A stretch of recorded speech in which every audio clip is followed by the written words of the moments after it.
When it is raining. Loud microphone feeling. Bright orange, you are the chaos-wrinkled mushroom with the world of slugs homing in, like the mud fight, only later in the shower when you snorted the leech out of your nose, the gentle Spanish shower with the extra sprinkler like an antique telephone receiver. Hola. When it's raining just like that on your yellow, yellow hair, I see clashing shards of rainbow, whistling about your changing life and how filthy with dirt we are, streaming as we wobble through the eternal family of crystal balls, passively fluttering as they meet our eyes and become tears.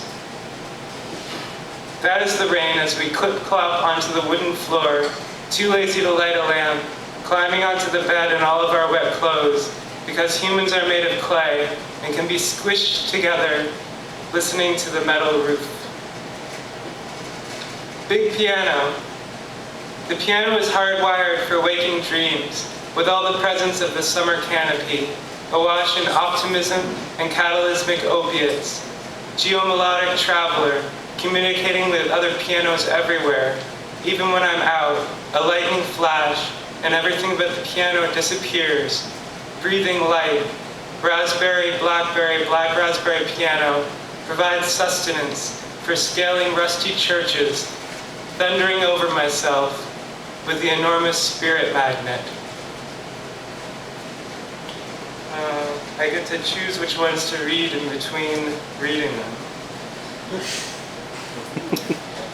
Brave sailor, if we need a roof, we flip the boat over.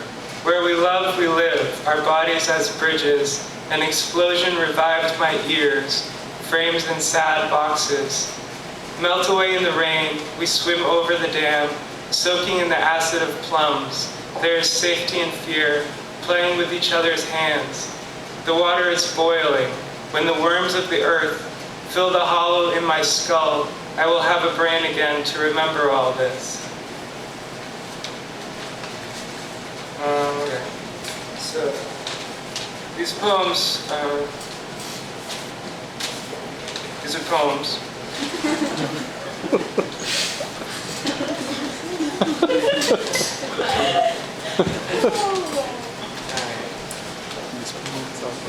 World records. 78, 45, 33 and a third. These are the current ages of their respective users. The older you are, the higher resolution your childhood was in. The French call what the Americans call a grape, a raisin. What the Americans call a raisin, a dry raisin. What the Americans call a bunch of grapes, a grape. A European mummy is called a bog body. They were tossed into the bog after they were killed. Now they're fucking mummies. The bog bodies submitted but didn't make the cut. That means that they will not be featured on the gold record affixed to the side of the huge record player / space probe. That means they will not be representing humanity. No Grammy for mummy. After the show, the bodies slouched on the couches in the studio. They half played their guitars. Something seemed odd. The show had been a dud. They were playing for a bunch of stiffs. The band was dead. United Nations Galactica. This pile of wood is a computer. If spring cleaning the palpable plane, then tonight is leftover night. The very tired woman's sigh is sweet like modeling glue, like unripe pear, riding in the circle on the patio, or painting the painting with the grandfather. Father teaches tools with simple battleship forms. We decorate the boards with hardware. How unlike my idea, Dad, but I remember his amusement, letting us swing the tethered ships around our heads in the real ocean, tripping on the nails and screws and wavy crimple shims. All right, I'm gonna read a couple more, but I want to choose wisely. I guess I'll read my two other ones that I was gonna read. Famous love letter. I would not touch your face with my hand. I would touch it with the cool flat of a turnip half, encased in a tennis ball half, so it looks from the outside like a tennis ball, has gone half the way through your cheek. That's a new way to kiss. And I place a tinfoil hat atop your head, and you are posing for a very short movie of you staying still, looking at the inside of your eyelids, and feeling the cross-section in your mind. I would not stand on the wall. You can and do not. We are lying on the grass. All of the king's horses and all of the king's men are looking for us, but they are standing on us. They are weightless. I would not break the ice along the edge of the diver's mast.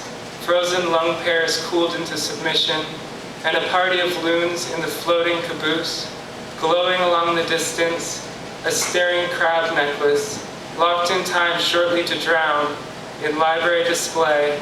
I love the ice. Alright, I'm going to read one more poem. I'm going to play 2 songs. It's a new thing of like, I tell everyone what I'm going to do. Too much. Sorry.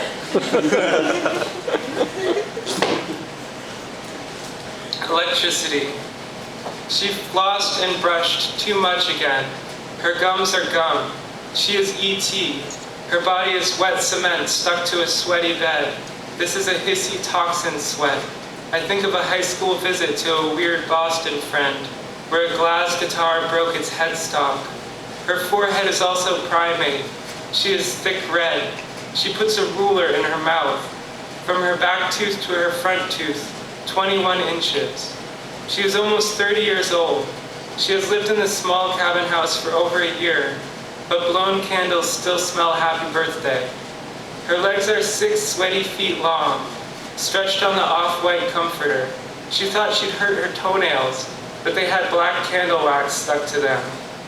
Her teeth are swords, clean tooth swords, a clenched sword set that likes to visit the sword collection at an Edinburgh Castle Museum. They sent her a postcard, electricity toothbrush. She thinks of one of her first times on pot with close friends. She thought the weird little cabin house, not at all her current one, was a vessel floating through the sky. So did everyone, the kind of teeth you want to sink into a stale roll.